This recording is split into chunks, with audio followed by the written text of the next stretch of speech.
1 2 3หอมเลยเพื่อนว่าสาวรอบเจ้าสาวหอมเจ้าบ่าวเด้อวันนี้เด้อเนาะอิตาโคศกนับให้กันเด้อเพื่อนว่าเนาะ1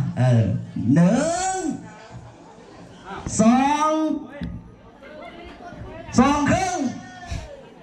3เพื่อนว่าเอาหอมกันงามพี่น้องเมื่อทั้งสองไม้ฟองเป็นคู่กันแล้วหวังเป็นคู่อาทิตย์เมียแก้วแน่แล้วเพื่อความสุขสันต์ขอมอบชีวิตคนเดียวกันต่างก็สถานมันไปฝันถึงวันวิวา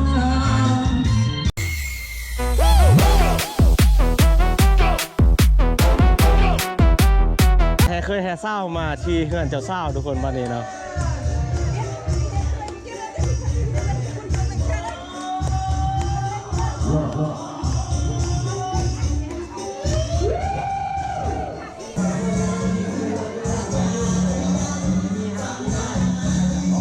หลังจากนั้นก็คือว่ามัดแค้นใดเนาะทุกคน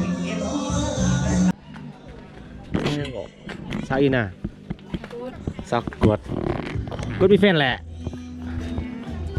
ผู้ที่ซ่องผู้ที่ซ้ำบ่มีเถอะผู้ที่หนึ่งผู้ที่ซ่องมีแล้วจับเลย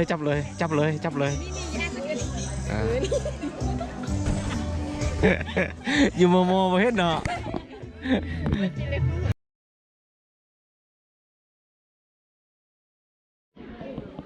ทุกคน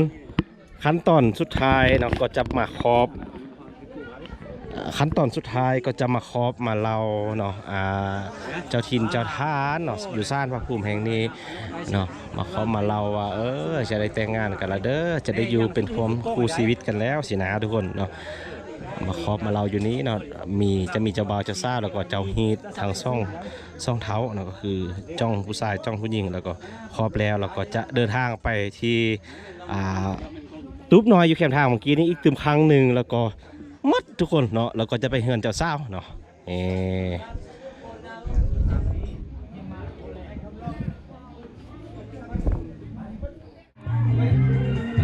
อันนี้เป็นหอบสุดท้ายแท้ๆแล้วทุกคนเนาะอันนี้ถือว่าเป็นหอบสุดท้ายที่ว่าเจ้าบ่าวเจ้าสาวสีมาเฮ็ดอยู่ที่เฮือนฮีทนี้เนาะหลังจากนี้ที่ว่าเจ้าบ่าวเจ้าสาวมานี้เราเจ้าบ่าวเจ้าสาวก็จะไปตุ๊บน้อยอยู่แคมป์ทางแล้วก็จะไปเฮือนเจ้าสาวเลยทุกคนเนาะ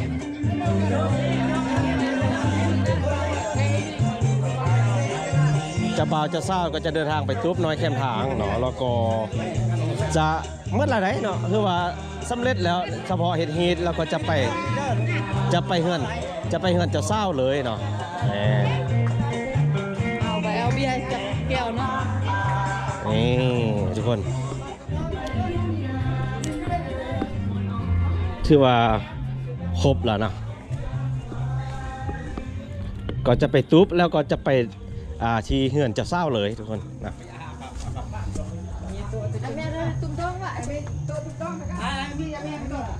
อ๋อถือว่าไปเฮือนเจ้าสาวเลยทุกคน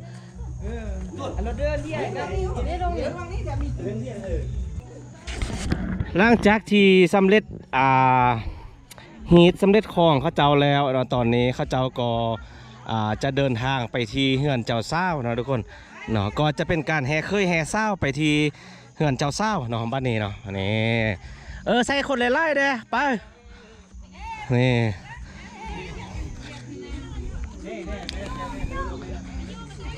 ก็จะเป็นการแห่แห่สาวไปที่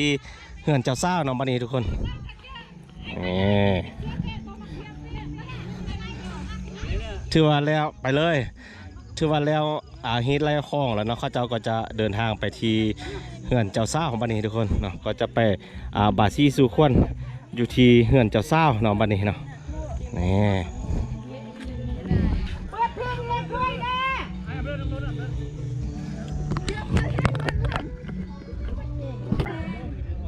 ี่ก็จะเป็นการแห่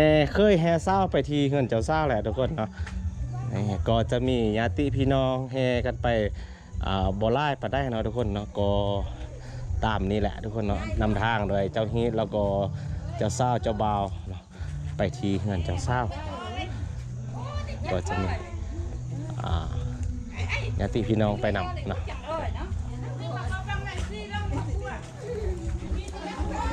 Chị vui mà mẹอยากขึ้นมาอยากขันเบ้ามันแม่จะขึ้น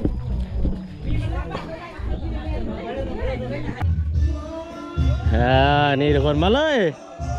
ก็จะเป็นการแห่เคยแห่เศร้ามาที่เฮือนเจ้าเศร้าทุกคนบ้านนี้เนาะ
ก็จะแห่เคยมาทีเฮือนเจ้าเศร้าเนาะทุกคน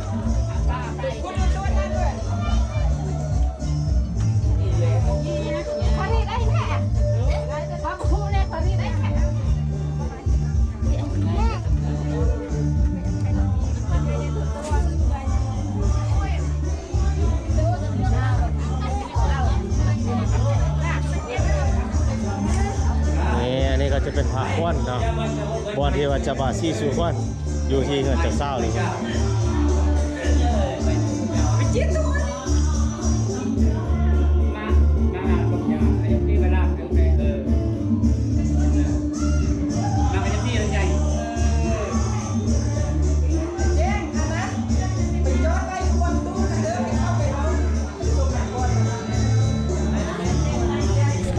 ขั้นตอนต่อไปก็อาจจะรอท้าแขกเนาะทุกคนแขกไปไทยมาแขกเข้ามามัดแค้นมัดแล้วก็ถือว่าเป็นสำเร็จวิธีแล้วก็จะมีอาหารกลางวันเนาะก็จะเป็นงานอยู่ที่ทางนอกนู่นแหละเนาะแต่ว่าตอนนี้คนก็จะผู้ขอต่อแขกกันก่อนนะ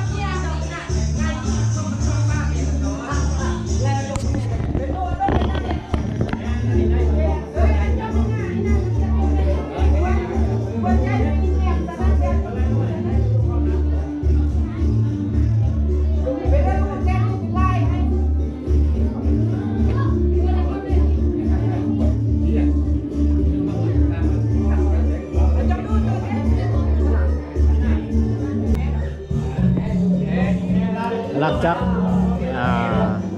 แขกพร้อมแล้วนะทุกคนก็จะจุดเทียนเนาะแล้วก็จะมีการกล่าวนิดนึงเนาะแต่กระเบื้องคันว่ามาฮอดคือเราลุ่มเห่านะทุกคนมันจะกล่าวคำเล็กๆน้อยๆแล้วเราคนก็จะรู้คอต่อแค่กันเลย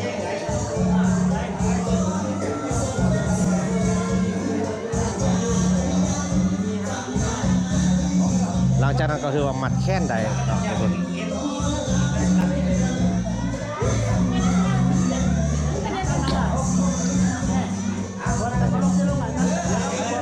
ไต่ไฟได้บ่ไต่ให้ได้ไต่ไฟได้บ่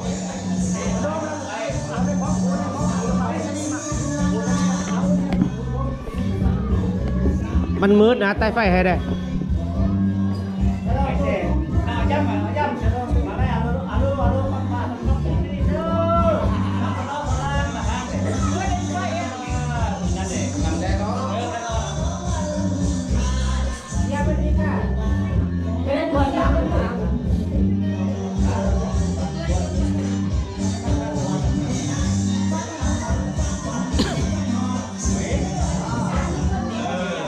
ก็จะเริ่มด้วยผู้เฒ่าผู้แก่ทุกคนเนาะแล้วก็จะมัดแค้นให้เจ้าบ่าวแล้วก็เจ้าสาวเนาะ ส่วนว่าเงินที่ว่ามัดแค่นั้นก็แล้วแต่ผู้ที่ว่าจะสถาเนาะผู้จะให้น้อยก็ให้ผู้จะให้ไล่ก็ไล่นะทุกคนเนาะ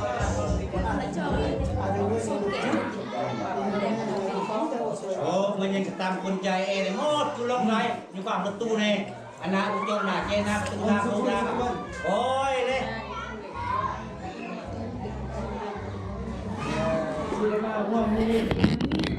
บรรยากาศฝนจะตกทุกคนก็จะมืดน้อยนึงนะเพิ่นบ่ไต่ไฟเห็นบ่ทุกคนเห็นอยู่เนาะก็เห็นอยู่แหละทุกคนเนาะจะบ่าวจะเศร้าก็ถือว่ารอท้ามัดแค้นจากแขกแปดให้มาจากผู้ใหญ่เราก็หลังจากเสร็จพิธีแล้วเพิ่นก็จะขึ้นไปที่บอนฟอนละวงเนาะบอนที่ว่ารับตอนรับแขกครับคนเนาะทุกคนผู้ที่ว่ามัดแค้นเนาะก็จะได้จอกหนึ่งทุกคน เต็มเนาะน้ำแข้งบ่มีเนาะมีแต่เบียร์สดๆเลยเนาะ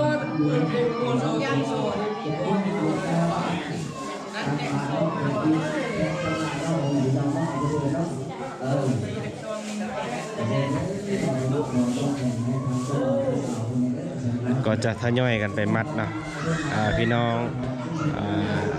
ญาติพี่น้องแล้วก็ญาติแล้วก็หมู่เพื่อนเนาะก็จะพากันไปมัดแค้นให้เจ้าบ่าวแล้วก็จะเศร้าตามลำดับนะทุกคนส่วนใหญ่ก็จะบ่เห็นไล่นะทุกคนเนาะเห็นเด็กน้อยเนาะก็อาจจะเป็นงานที่ว่าเขาเจ้าบ่เล่าไล่ก็จะประมาณนั้นแหละเนาะ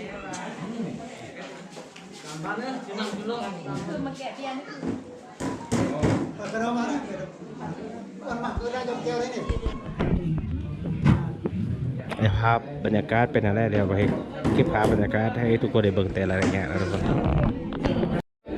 ตอนนี้ก็แขกเนาะแล้วก็ญาติพี่น้องแล้วก็หมู่เพื่อนมิตรสหายเนาะก็ได้เดินทางเข้ามามัดแค้นให้เจ้าบ่าวเจ้าสาวก็เป็นจำนวนไล่นะทุกคนแล้วก็จะเปลี่ยนกันเข้ามานะแต่ละคนก็จะเข้ามายินดีนำมูนำครูเขาแหละทุกคนเนาะ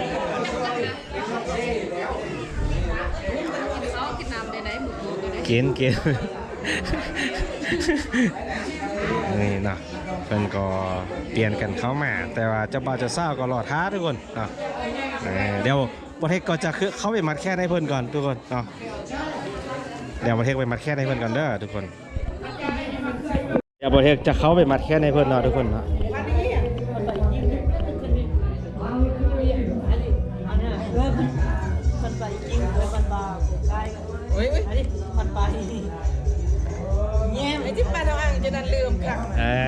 เด้อให้เป็นพ่อทิพย์เมียแก้วพ่อแซวเมียทิพย์พ่อยิบเมียแซวพ่อตำแจวเมียก็ต้องหักซ่าไว้เด้ออยากให้พ่อไปมีทางอื่นเนาะก็ให้หักให้แพงกันขอให้คำให้คูณอยู่นำกันเป็นไม้พาวยอดทองกระบองยอดเพชรเด้อทางไฟยิ่งเป็นน้ำทางไฟทรายอย่าได้เป็นไฟเนาะขอให้หักให้แพงกันตลอดไปขอให้เป็นครูที่ว่าหักกันไปตลอดเนาะขอให้ได้ลูกเต็มบ้านในร้านเต็มเมืองเด้อขอให้หักให้แพงกันไปเนาะ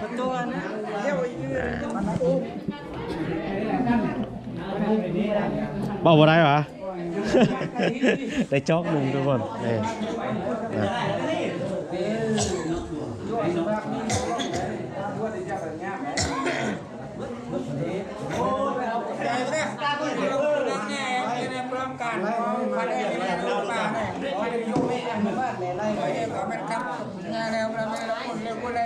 ว่าเอาอันนี้แล้วว่าเอาอันนั้นนะมันซิตี้กันอาเบียละ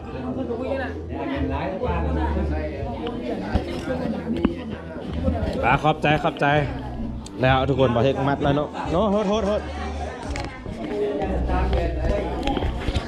ตอนต่อไปก็อาจจะเป็นมูเป็นครูเพิ่นมามัดแล้วนะทุกคนหลังจากที่ว่าสำเร็จแล้วเพิ่นก็อาจจะไปเพิ่นก็จะไปที่ในงานทุกคนเนาะงานก็จะอยู่นอกวุฒิเนาะเดี๋ยวบรรยากาศจะเป็นอะไรฮอบระบบซ้อมมาขี่ฮอบปฐมฤกษ์เดี๋ยวประเทศเก็บภาพบรรยากาศให้คนได้เบิ่งนะคนไปห้าผู้เศร้าเนาะทุกคนเศร้าสมัยใหญ่เนาะสบายดีนางนำได้บ่ได้ก็สินาง อันนี้ผู้สาวสมัยได้ทุกคนอันนี้สาวอีน่าซื้ออีน่าเด้อสาวกดอันนั้นสาวยางแอนสาวอันนั้นสาวนินและผู้นี้สาวแฟบเอาไปซักเครื่องโอ้สาวแฟบมีแต่ผู้สาวพวกงามๆทุกคนลองตั้งแต่สาวยางไปเนาะงามไปหมดทุกคนเลยเอานั่งอันนี้สาวยางนะเบาลังบ่โทรห้ามบ่โทรห้ามบ่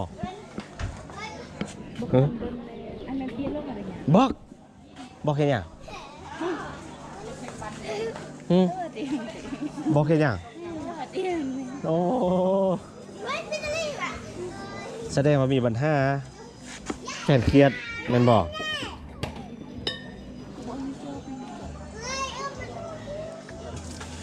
มาเย็นก็ได้ไอ้เมาละ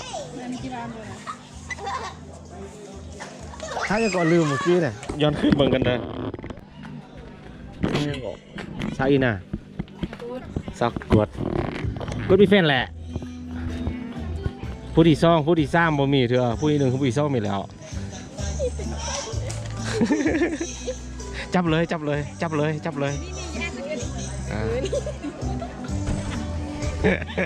อยู่โมมาเฮ็ดเนาะ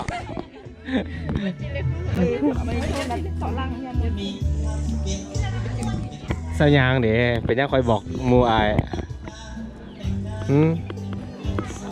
ขอบใจเป็นยังคอยบอกมูอาย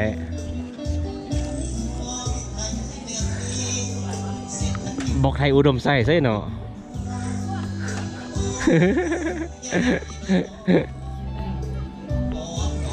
ผู้บ่าวบ่มาจะคนวะแฟนบ่มาจะคนวะแฟนไปใช่หมดจุกา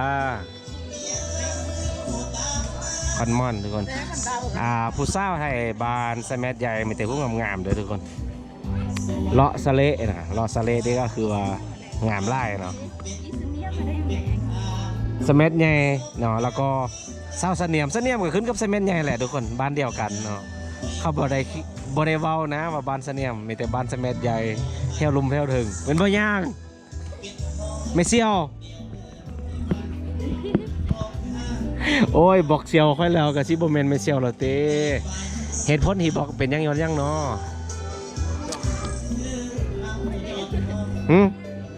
บอกให้อายฟังดูฮะ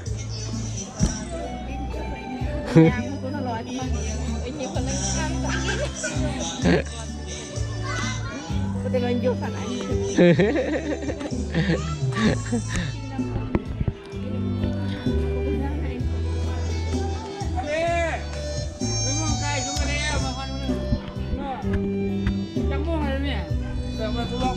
12 โมงแม่นแล้ว12 โมงแล้วไอ้ยังบ่ฮอด จักหน่อยเพิ่นก็อาจจะเปิดหอบระวงสามัคคีแล้วทุกคนเพราะว่าเพิ่นเฮ็ดเวียกเฮ็ดของแล้วหมดแล้วเนาะตอนนี้เพิ่นกำลัง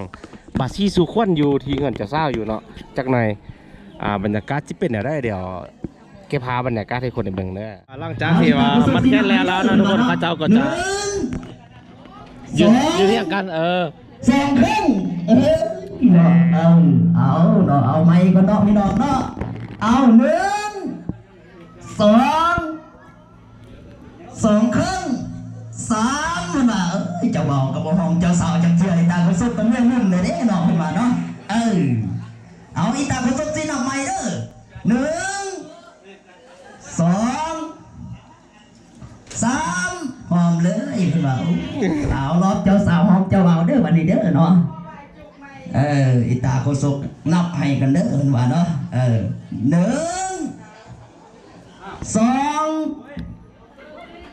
2 ครึ่ง3เหมือนว่าเอาห้องกันงามๆพี่น้องทุกท่านนั่งโต๊ะนั่งตังอยู่ในหอได้เฮือนกับมาพอดมามวนน้ำสูนน้ำกันเนาะ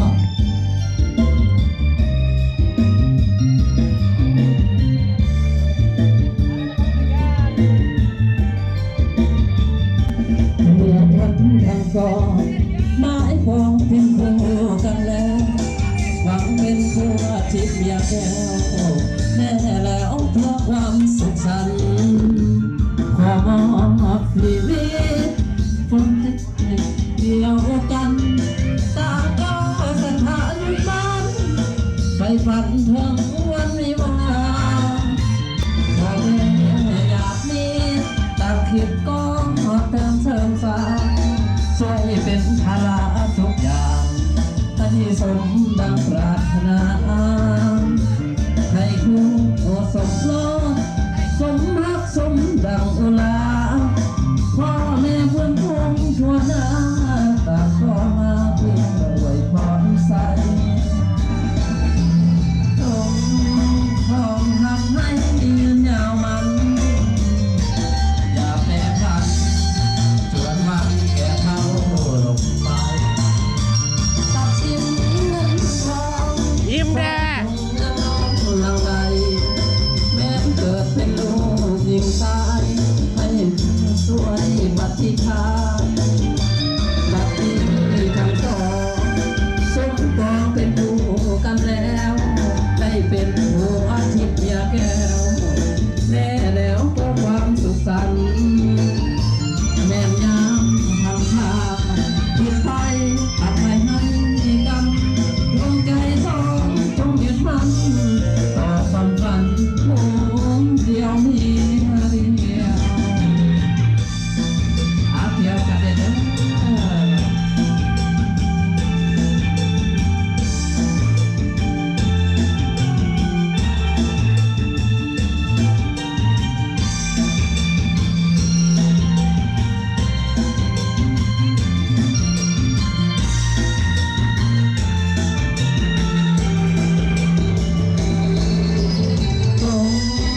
ของหักให้ยืนยาวมันอย่าแปรผันรวมกันแก่เท่าลงไปทรัพย์สินเงินทองขอจงยังรอหัวไหลแม้เกิดเป็นโลกหญิงตายไม่เลิกจนที่ปฏิภาณปฏิทั้งสองสมปองเป็นคู่กันแล้วได้เป็นผัวทิพย์เมียแก้วแต่แล้วก็ความสุขสันต์แม่ยามทางทางถูกไปอภัยให้กันลงใจสองจงยึดมั่นต่อความฝันโอ้เดียวเดียวเอาเดียวอีกจุดเด็ดกันแล้วกันเด้อ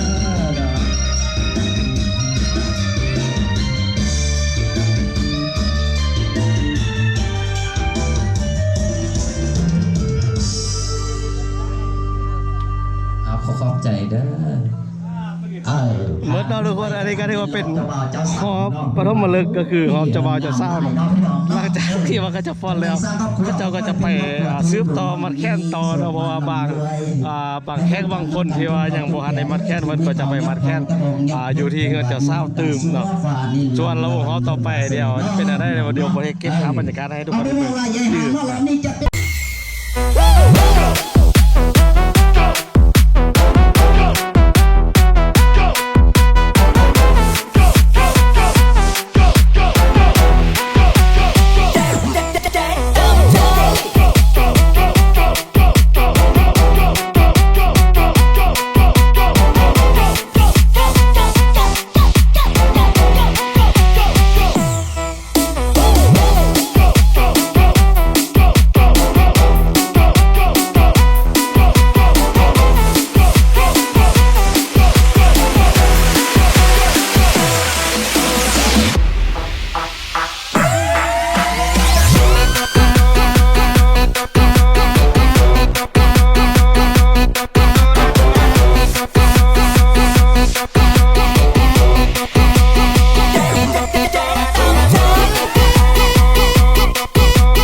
Hãy subscribe cho kênh Ghiền Mì Gõ để không bỏ lỡ